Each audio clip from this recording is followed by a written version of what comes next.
बच्चों, आज हम लोग क्लास 11 का नेक्स्ट लेक्चर पढ़ेंगे, जिसमें हमको पढ़ना है कोऑर्डिनेट बांड, उत्सह संयोजक आबंध। तो उत्सह संयोजक आबंध होता क्या है? उत्सह संयोजक की बात, इसमें भी इलेक्ट्रॉनों की साझेदारी होती है, लेकिन इसमें दो इलेक्ट्रॉनों की साझेदारी होती है और दोनों इलेक्ट्रॉन किसी एक ही परमाणु द्वारा दिए जाते हैं। दोनों इलेक्ट्रॉन किसी एक ही परमाणु द्वारा दिए जाते हैं, जबकि सहसंयोजक आबंध में क्या था कि इलेक्ट्रॉनों की समान साझेदारी होती थी। इलेक्ट्रॉनों की क्या होती थी उसमें? समान साझेदारी। लेकिन इसमें क्या होता है, दोनों इलेक्ट्रॉन किसी एक ही परमाणु द्वारा दिया जाता है। डेफिनेशन लिखते हैं कि दो परमाणुओं के मध्य दो परमाणुओं के मध्य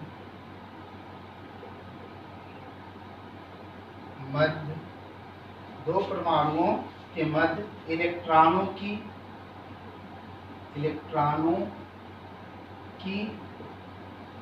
साझेदारी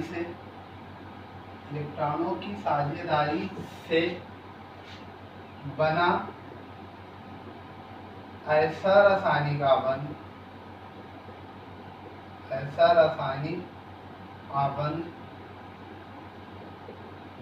जिसमें साझे का दोनों इलेक्ट्रॉन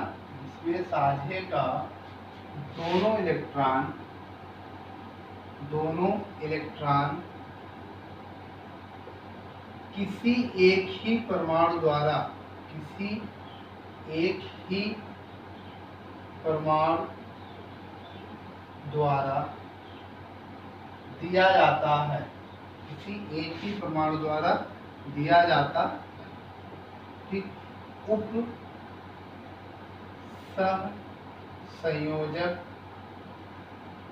आबंध कहलाता है। उपसहसंयोजक आबंध कहलाता। ठीक, ध्यान रखिएगा, दो परमाणुओं के मध्य इलेक्ट्रॉनों की साझेदारी से बना ऐसा रासायनिक आबंध जिसमें साझे का दोनों इलेक्ट्रॉन किसी एक ही परमाणु द्वारा दिया जाता है, तो वो बंध क्या कहलाएगा? उपसहसंयोजक आबंध कहलाता है।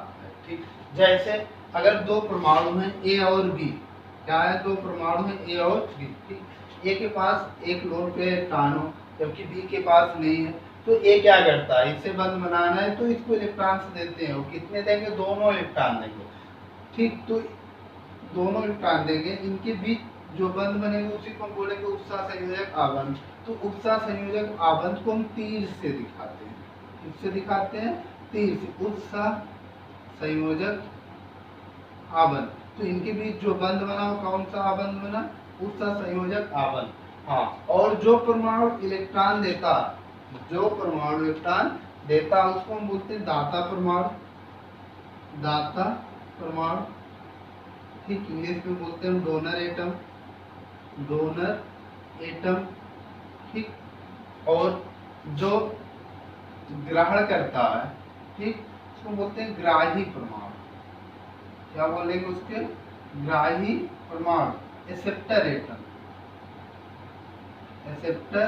एटम। समझ में आई बात? क्या होता है, जब साझे का इलेक्ट्रॉन एक ही परमाणु द्वारा दिया जाए तो जो देता है उसे हम बोलते हैं दाता परमाणु, और जो ग्रहण करता है उसे हम क्या बोलते हैं? ग्राही परमाणु। जैसे एग्जाम्पल समझते हैं, H2SO4। ठीक, H2SO4 ना, इसकी हम एक लुईस संरचना बनाते हैं। आगे हम लोग पढ़ेंगे लुईस संरचना बनाना, देखते हैं। ठीक, SO4H ना, तो हम क्या करते हैं? सबके बाटम कोष के इलेक्ट्रॉन लिखते हैं। संयोजी कोष में कितने इलेक्ट्रॉन होते हैं? ऑक्सीजन के संयोजी कोष में कितने इलेक्ट्रॉन होते हैं? 6 होते हैं ना। तो सभी इलेक्ट्रॉन को हम इस प्रकार इंगित करते हैं। इस ऑक्सीजन के पास भी कितने इलेक्ट्रॉन होंगे? 6 होंगे। इसके पास भी कितने होंगे? 6 होंगे ना।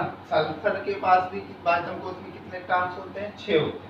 वो भी ऑक्सीजन परिवार का ही तत्व है ना, तो कितने होंगे? इसके पास 6 होंगे। हाइड्रोजन के पास कितने इलेक्ट्रॉन होते हैं? 1 होते हैं। तो क्या करेंगे? ये लोग पहले इलेक्ट्रॉनों की साझेदारी करके बंध बनाएंगे जिससे इनका अष्टक क्या हो जाए? पूरा हो जाए। तो यहाँ पे ए वाला ऑक्सीजन क्या करेगा, हाइड्रोजन से के एक इलेक्ट्रॉन से साझेदारी करेगा, एक बंध बनाएगा ना, और फिर सल्फर के परमाणु से भी एक इलेक्ट्रॉन की साझेदारी करके सहसंयोजक बंध बनाएगा। तो इस ऑक्सीजन की क्या हो जाएगा, स्टक पूरा हो जाएगा। सेम उसी प्रकार ये हाइड्रोजन इस ऑक्सीजन से और ऑक्सीजन का इलेक्ट्रॉन इस सल्फर के परमाणु से बना लेगा। तो इन सब के क्या हो गया, स्टक पूरे हो गए हाइड्रोजन को छोड़कर ना, उसके दो इलेक्ट्रॉन हुए। अब जो यहाँ पे ऑक्सीजन और यहाँ पे ऑक्सीजन, इनके स्टक पूरे नहीं हुए, सल्फर के भी हो गए, लेकिन सल्फर के पास लोन पेयर, दो लोन पेयर इलेक्ट्रॉन्स बचे हैं। तो क्या करता है, वही दोनों लोन पेयर इलेक्ट्रॉन इस ऑक्सीजन परमाणु को दे देता, इधर इसको दे देगा। तो जो आयरो द्वारा हम दिखा रहे हैं यही क्या है, हमारे उत्सर्जक संयोजक आबंध। जैसे इसको हम फिर इस तरफ लिख लेंगे, ज्यादा समझ में आएगा। अब क्या हुआ, इस ऑक्सीजन परमाणु को दो इलेक्ट्रॉन सल्फर डोनेट किए, क्यों, क्योंकि उसके पास बचे हुए थे दो लोन पेयर इलेक्ट्रॉन, और यहाँ पे इस ऑक्सीजन के परमाणु को भी क्या किया, दो इलेक्ट्रॉन डोनेट किया। तो इस आबंध को हम क्या बोलेंगे, उप संयोजक आबंध। क्या बोलेंगे इसको हम, उप संयोजक आबंध है दोनों। यहाँ ये भी कौन सा आबंध है, उप संयोजक आबंध। और एग्जाम्पल समझते हैं, जैसे NH3 और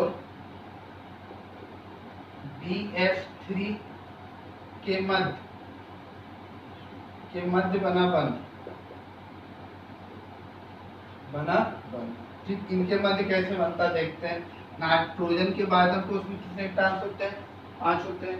तो क्या किया, 3 हाइड्रोजन से 3 इलेक्ट्रॉन की साझेदारी कर दिया, सहसंयोजक आबंध बनाएगा। तो इसके पास क्या होंगे, एक लोन पेयर इलेक्ट्रॉन बचे होंगे, और बोरान के पास 3 बायतम कोष में 3 इलेक्ट्रॉन होते हैं, 5 होता है तो 2 और 3 ना। तो इसके पास क्या हुआ, 3 इलेक्ट्रॉन से तीनों हाइड्रोजन से जुड़ गया। अब इसके पास इलेक्ट्रॉन नहीं है, सब अष्टक पूरा करते हैं, लेकिन बोरान कैसा है, यहाँ पे इलेक्ट्रॉन न्यून यौगिक है। बोरान हाइड्राइड यहाँ पे कैसा है, इलेक्ट्रॉन न्यून, क्यों, क्योंकि इसके अष्टक पूरा नहीं हुए, कुल 6 ही इलेक्ट्रॉन हुए, 3 से 3 हाइड्रोजन से साझेदारी कर लिया। जबकि ये नाइट्रोजन का अष्टक पूरा हुआ, उसके बाद भी इसके पास एक लोन पेयर इलेक्ट्रॉन बचे होंगे ना। तो क्या करेगा, ये दोनों इलेक्ट्रॉन अपना इनको डोनेट कर देगा, ठीक। तो इनके बीच जो आबंध बना है, इसी को हम क्या बोलेंगे, उप संयोजक आबंध। उप संयोजक आबंध, उप संयोजक आबंध। क्लियर हो गई बात ना। और देखते हैं एग्जाम्पल, NH3 और EH+ के मध्य जो बंध, NH3 और NH+ के मध्य बना बंध भी कैसा होता है, उत्सा संयोजक आबंध, ठीक। देखते हैं, तो NH3 में 3 हाइड्रोजन 3 सहसंयोजक आबंध से जुड़े होते हैं, और इस नाइट्रोजन के पास एक लोन पेयर इलेक्ट्रॉन बचे होते हैं। तो हाइड्रोजन अगर H+ है, H+, ठीक, तो क्या हुआ, इस हाइड्रोजन के पास तो कोई इलेक्ट्रॉन तो है नहीं ना। तो क्या करेगा, नाइट्रोजन अपना दोनों इलेक्ट्रॉन इसको डोनेट कर देगा ना। तो जब एक ही परमाणु द्वारा दोनों इलेक्ट्रॉन दिए जा रहे हैं, तो उसी को हम क्या बोलते हैं, उपसा संयोजक आबंध। तो ये भी कौन सा आबंध बन गया आपका, उपसा संयोजक आबंध, उपसा संयोजक आबंध। क्लियर हो गई बात ना।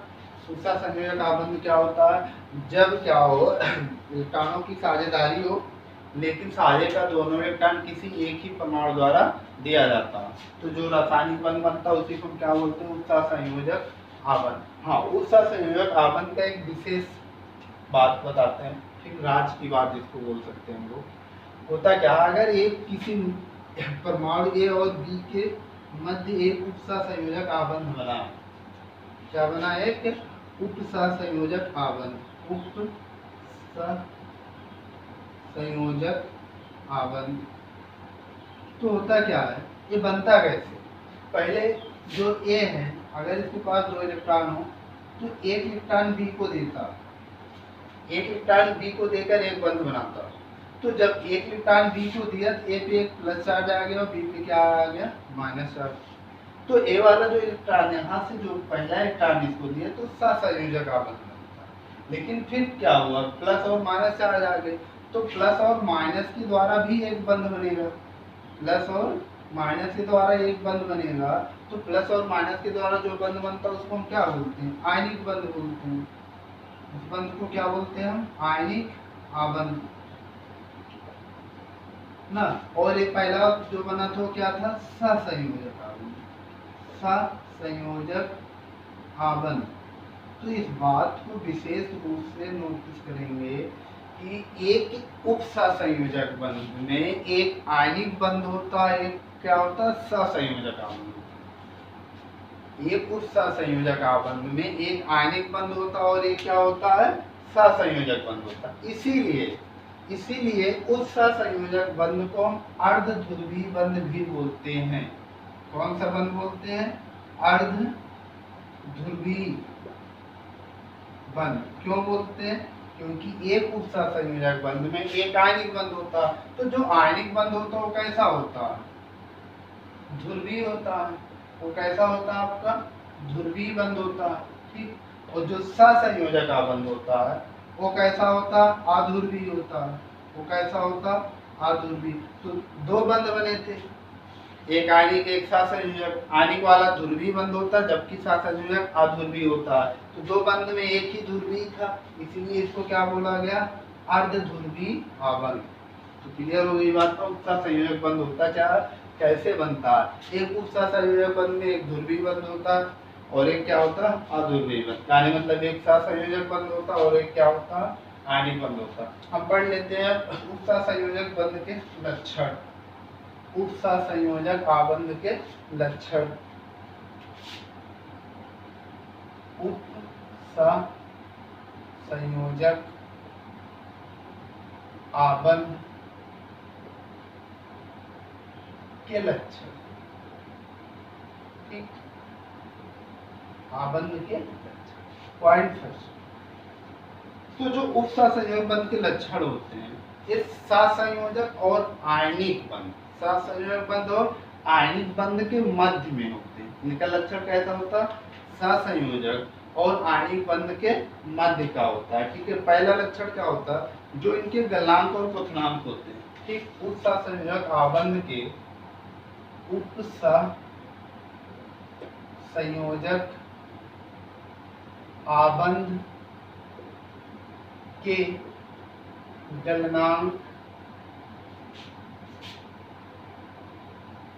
गलनांक और क्वथनांक सहसंयोजक यौगिकों से अधिक, सहसंयोजक यौगिकों से अधिक और आयनिक यौगिकों, उप सहसंयोजक आबंध के गलनांक और क्वथनांक, सहसंयोजक, यहाँ अपन लिख लेते हैं, सहसंयोजक आबंध से अधिक और आयनिक आबंध से कम होते हैं, ठीक। मतलब इनके गलनांक उतना क्या होते हैं, आयनिक यौगिकों से कम होते हैं जबकि सहसंयोजक यौगिकों से अधिक होते हैं। दूसरी बात, जो उप सहसंयोजक यौगिक होते हैं, उप सहसंयोजक यौगिक क्या होंगे, जिसमें उप सहसंयोजक आबंध पाया जाएगा, हम बोल दे रहे हैं उप सहसंयोजक आबंध या उप सहसंयोजक यौगिकों के, उप सहसंयोजक यौगिक ध्रुवीय विलायकों में अभिलेय होते हैं। ध्रुवीय विलायकों में क्या होते हैं, अभिलेय। और अध्रुवीय विलायकों में विलय होते हैं।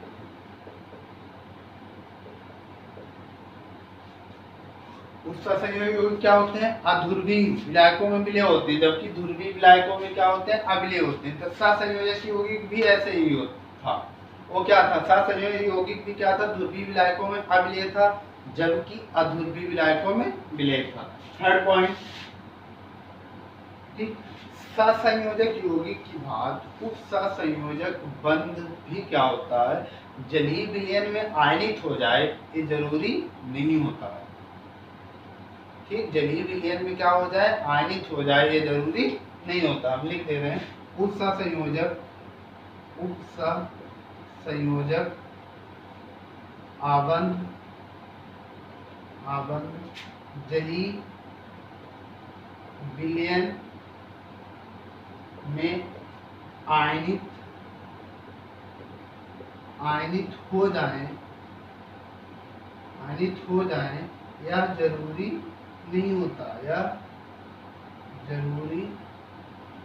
नहीं होता, ठीक। फोर्थ पॉइंट, जो उपसहसंयोजक यौगिक होते हैं, सहसंयोजक यौगिकों की तरह इनकी भी जो प्रकृति होती है दिशात्मक होती है। दिशात्मक होने मतलब इनका जो स्ट्रक्चर होता है फिक्स होता है, एक फिक्स शेप में होते हैं, जबकि आणिक यौगिकों में आणिक बंध कोई बंध होता नहीं, इसलिए उनकी दिशा उनकी जो प्रकृति होती थी अदिशात्मक होती थी, मतलब उनके जो शेप होते थे वो फिक्स नहीं होते थे। ठीक, यहाँ लिख दे रहे हैं कि उपसहसंयोजक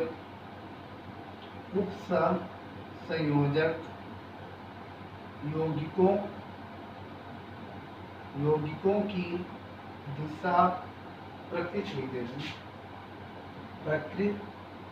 दिशात्मक होती है। दिशात्मक होने मतलब इनका स्ट्रक्चर क्या होता है? एकदम फिक्स होता है। ठीक, तो नेक्स्ट टॉपिक जो हमारा है वो है फार्मल आवेश। कैसे निकालते हैं फार्मल आवेश? ठीक, उसको भी पढ़ लेते हैं।